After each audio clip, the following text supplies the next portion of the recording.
नमस्कार, खबर समय जगत में आपका स्वागत है। मैं हूं आपके साथ अंकिता। आप सभी दर्शकों को नवरात्रि की हार्दिक शुभकामनाएं। लांजी जनपद पंचायत अंतर्गत ग्राम में चला रही उचित मूल्य की दुकान के समूह की महिलाएं अनशन पर बैठ गई, जिसमें समूह की महिलाओं ने समूह की अध्यक्ष पर हिसाब किताब न करने के कारण उन्हें ये सब करना पड़ा। इस बीच विधायक राजकुमार कहाय, एसडीएम प्रदीप कौरव, एसडीओपी लांजी गहनघोरिया, एनएनएलएम की टीम मौजूद रही। कड़ी मशक्कत के बाद विधायक के कहने पर महिलाओं ने अनशन तोड़ा। नमस्कार, आपका स्वागत। समस्त आजीविका स्व सहायता समूह ग्राम वारी आप अनिश्चितकालीन हड़ताल में बैठे, किन कारणों से बैठे और क्या दिक्कत और किन परेशानियों की बात है? सर, हमारा समूह 2021 अक्टूबर से बना है सर। हमारा समूह भी सब अच्छा ही चल रहा था, 2 साल तक ही अच्छा चला। फिर ये सोसाइटी आई तो हम सब दीदी शुरू में तो सहमत नहीं थे सर। तो फिर हाथियों की अध्यक्ष बोली, तुम नहीं सहमत होते तो साइन दे, मैं खुद करूंगी। तो दीदी लोग इनकार भर गए। जब इनकार भर गए तो इनने बोल दिए हम नहीं करेंगे, तू जा और इसको बंद करवा, यहाँ जाओ और ये अपना वापस करके आओ। मैं वापस कर दी थी सर कि नहीं चाहते करके। फिर बाद में सर मैडम भी बोले ऑनलाइन हो गया, अब दोबारा कैंसिल नहीं हो सकता, करना पड़ेगा। तो मैंने बोली ठीक है, दीदी से राय लूंगी, मैं अपनी मर्जी से कभी कोई काम नहीं की हूँ। आपके समूह में ऐसे कितने सदस्य हैं? 16 सदस्य। 16 सदस्य में आपके साथ कितनी सदस्य अभी हैं आपके साथ हड़ताल में बैठी? जी 12 है। यानी उनके साथ 3 है और नहीं है, 3 नहीं, वो बाहर गए हैं थोड़ा कमाने, वो भी इसमें है। ऐसे आरोप और प्रत्यारोप किस प्रकार से लगा रहे हैं, आपके ऊपर लग रहा है, इसके बारे में? सर जैसे अभी फरवरी से कोई बैठक नहीं हुई। मैं बैठक लेना जाती थी, दीदियों को भी मैं बैठक के हर बार बताऊं, तो मैं बैठक लेके जाती थी उनके घर, तो बोलती है मैं बैठक नहीं ले सकती, रजिस्टर उन्हीं के पास था। तो मैंने बोली बैठक ले, क्योंकि बैठक नहीं हुई है तो इसमें समस्या आ जाएगी सर। तो बोले नहीं, ये दीदी नहीं लेती थी। तो एक तो मेरा छोटा बच्चा घर में अभी 1 साल का हो गया, बार बार रोता था करके मैं घर भी आ जाऊं, ये दीदी लोग बैठे रहती थी। तो ये बोलते हैं कि दीदी हमको वो कोई मीटिंग तो नहीं सब दे चलो रही है। ठीक है, आपकी मीटिंग आप चाहते क्या है आगे? सर हिसाब की तो बात सदस्य लोग चाहते हैं।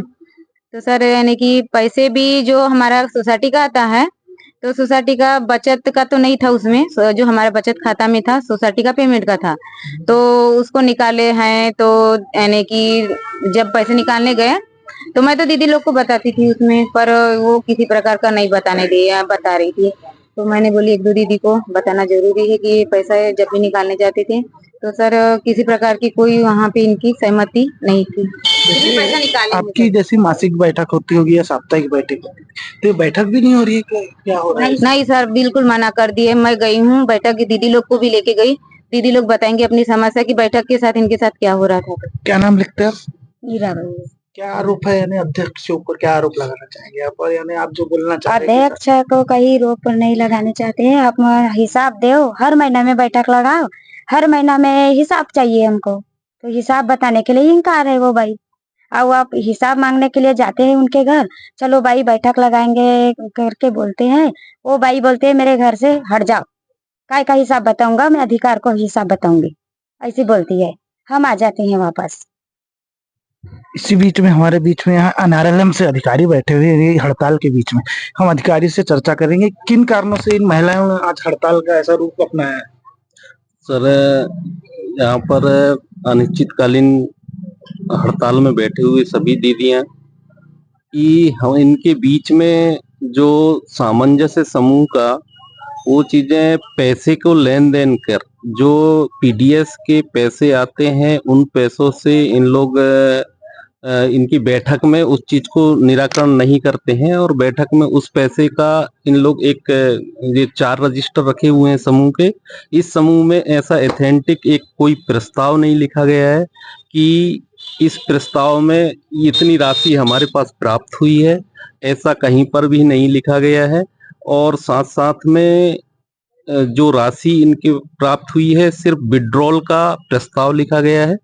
रिसीविंग मतलब जो रिसीव हुआ है जिस संस्था जिस विभाग से, उस विभाग की रिसीविंग इन रजिस्टर 4 रजिस्टर हैं, इनको 7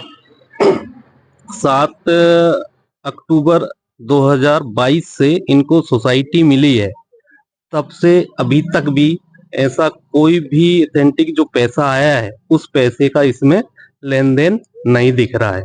क्या इनका कोई नोडल अधिकारी होता है जो इनकी जांच वांच करती है प्रतिमाह तरीके से? हाँ। इस तरीके से आप क्या बताना चाहेंगे? मैं ये कहना चाहता हूँ कि खाद्य आपूर्ति विभाग के द्वारा हम लोगों ने जब पीडीएस का काम आया तो समूह का चिन्हांकन करके देना हमारा काम था। साथ में पीडीएस को उनके खाद्य आवंटन को लेकर खाद्य आपूर्ति विभाग के कर्मचारियों सर लोगों के द्वारा भी बोला गया था कि सर आपने आवंटन समूह का चिन्हांकन करके आपने दे दिया है, आवंटन कर दिया है और इसके बाद इसको हम देख लेंगे। अब आप लोगों की ऐसी कोई सुविधा मतलब ऐसा कोई कुछ नहीं करना है। हमारा काम ये है कि हमारे समूह की जितनी जो दीदियां हैं, बैंक से सीसीएल वगैरह होता है, आरएफ वगैरह मिलते हैं, इनको सीआईएफ की राशि वगैरह मिलती है, उन राशियों के लेन देन को लेकर हम लोग समूह की बैठक में मॉनिटरिंग करते हैं। इस सरकार ने जैसे समूह की जो प्राथमिकता दे रही समूह को, उस हिसाब से इनको हड़ताल में जो बैठना एक घटना को बहुत दयनीय घटना बोलेंगे और शर्मनाक घटना बोलेंगे कि कोई अधिकारियों के सामने अपने लाभ या अपने किसी भी चीज के लिए बैठ जाना एक प्रकार से बहुत शर्मनाक घटना है। तो इस बारे में क्या कहें? मैं ये कहना चाहूंगा कि अभी हमारे एनआरएलएम के इनको समय समय में क्षमता वर्धन हेतु प्रशिक्षण सारी चीजें दिया जाता है। ऐसी कंडीशन ना आए करके हम सारे लैंग्वेजों को यहाँ पर एक प्रॉब्लम ये है कि आपसी इन लोग अपने वातावरण को लेकर जो लड़ते हैं, एक दूसरे को गाली देते हैं या एक दूसरे को अभद्रता से पेश आते हैं, तो वो चीजें बड़ी शर्मनाक चीजें हैं। ये चीजें तो हम तो आजीविका स्व सहायता समूह की महिलाएं जो अनशन कर रही थी उसमें निराकरण के लिए पूछे थे, आपने क्या देखा, क्या पाया और क्या निराकरण? आपसी इन लोगों के बीच में असमंजस्य था, एक दूसरे के ऊपर में आरोप ये लोग लगा रहे थे अध्यक्ष के ऊपर में, और अध्यक्ष का कहना ये था कि मैं लंबे समय से इस समूह को चला रही हूँ। ऐसी स्थिति में अगर ये समूह अध्यक्ष के रहते अगर नहीं चल पा रहा है तो हमने कहा है कि आप प्रस्ताव लीजिए और उसके बाद में अध्यक्ष को आप चेंज कर लीजिए और फिर सोसाइटी को आप लोग संचालित अच्छे से करिए। ये कल से भूख हड़ताल पे बैठे हुए थे, तो इस कारण से सारा प्रशासन है, एसडीएम साहब आए हुए हैं, एसडीपी साहब हैं और मैं स्वयं हूँ, सरपंच हैं, जनपद पंचायत के सदस्य हैं, सारे लोगों ने मिलकर के आज समझाइश दिया है और कल फूड इंस्पेक्टर आएंगे, जितना खाद्यान्न बचा हुआ होगा उसका पंचनामा बना करके यहीं पर किसी को चाबी भी सूख जाएगी और निश्चित तौर से 2 दिन के 3 दिन के अंदर में आपस में बैठ के सामंजस्य बन जाए। तो ऐसा हल हमने निकाला है कि लांजी में बैठक लेकर के आपस में बैठ करके दोनों ही पक्ष जो है अपनी अपनी बातें को रखेंगे। जो हिसाब किताब जो है नहीं हो पा रहा है कि यहाँ इनको देख के, इनकी वस्तु स्थिति को देख के कि इन लोग आपके जाने के बाद भी शांत हो। नहीं ऐसा हो सकता है, ऐसा लग रहा है मुझे कि नहीं, जो महिला गई अध्यक्ष वो भी अपने सब शांति बनी हुई है और अच्छे तरीके से लोगों ने आपस में चर्चा किया है, बहनों ने चर्चा किया है, तो निश्चित तौर से शांति रहेगी, कोई दिक्कत नहीं है और निश्चित तौर से जल्दी इसका हल भी निकल जाएगा। ये आपके जो अभी यहाँ जो कुछ मामला हुआ है कि कुछ महिलाएं आपके विरुद्ध हड़ताल में बैठ गई है, तो आपसे हिसाब किताब का पूरा मामला विस्तार समझाएंगे। सर पूरा मामला ये है, ये महिलाएं काम में नहीं आती थी। इनका कहना ये था कि हम काम करने नहीं आते और तुम हमको 10 किलो चावल, 5 किलो गेहूँ, 2 किलो शक्कर हमको एक्स्ट्रा में राशन के अतिरिक्त चाहिए। ये तो आप दे ही नहीं सकते, ये नियम में नहीं सकती, इसीलिए मैं नहीं दी। और जो नहीं दी उसका कारण ये लोग आज यहाँ तक कल आए हैं। जो मैं राशन इनको एक एक्स्ट्रा आवंटन नहीं दी, एक एक्स्ट्रा राशन इनको नहीं दी, नहीं कार्ड के उपरित उनको राशन नहीं दी मैंने, कार्ड में जितना था उतना ली, पर ये लोग 10 किलो एक एक्स्ट्रा मांग कर रहे थे जो कि मैं नहीं दी। इसके लिए ये लोग आज तक 2 माह तक इतना हल्ला मचा रहे हैं। मैं मेरे नियम में है नहीं और इनको अधिकार चाहिए सर, तो आके सोसाइटी में काम करना चाहिए। ये बोलते हैं कि हमको हिसाब चाहिए, मैंने उनको 3 बार हिसाब दे चुकी हूँ, पर तीनों बार ये लोग मानने के लिए तैयार नहीं है। मेरे कहने का मतलब जैसे आप वहाँ कमीशन की बात कर रही थी, अपने तनख्वाह की बात कर रही थी, तो जैसे उन लोग, जैसे आप बोल रहे कि मैं अपना हिसाब लूँगी, जो भी आपका 10,500 या जो भी बनता होगा, जो भी कमीशन जो बनता होगा उसका बांटने, वो तो शायद वो महिलाएं डिसाइड करेगी कि आपको क्या सैलरी देना है, क्या नहीं देना। से होता है, हो क्या तो आप जो बांटेगा उसी को मिलेगा कि समूह को मिलेगा? काम करता है वही अधिकार रखता है। जो महिला तो ऐसा लिखित है ये आपके समूह के पास? हाँ, वो जनपद में लिखित है, जो महिला काम करेगी उसको। क्योंकि सर आप भी जानते हो, हर कोई जानता है, बिना काम करे किसी को भी 1 रुपया देने का अधिकार नहीं है। यहाँ तक कि गवर्नमेंट में भी नो वर्क नो पे दिया जाता है। कहीं भी जैसे कहने का मतलब जब 11 महिलाओं के समूह है तो 11 महिलाएं ही उसमें? 11 महिला नहीं सर, 16 महिलाएं हैं, 2 महिला 5 महिला के 3 महीना वृद्ध है, 2 महिला अमीरी में आती, जो कि इनको समूह में रहने की अनुमति नहीं है। और 3-4 महिला पलायन रहती है और 5-6 महिलाएं ही जो काम तो कर ये आरोप लगा रहे हैं, क्या चाहते हैं आप इनसे? आरोप लगा रहे हैं ये लोग मेरे को कि हमको 10 किलो चावल चाहिए। मैंने इनको चावल नहीं दी, इनको गेहूं नहीं दी, इसीलिए ये लोग आज तक कलेक्टर के पास गए कि हमको अध्यक्ष सचिव हमारी पूर्ति नहीं कर रहे, मांग की पूर्ति नहीं कर रहे। इसलिए लोग कलेक्टर ऑफिस गए कि हमको आवेदन कवरेज नहीं दे रहे, हमारी मांग की पूर्ति नहीं कर रहे।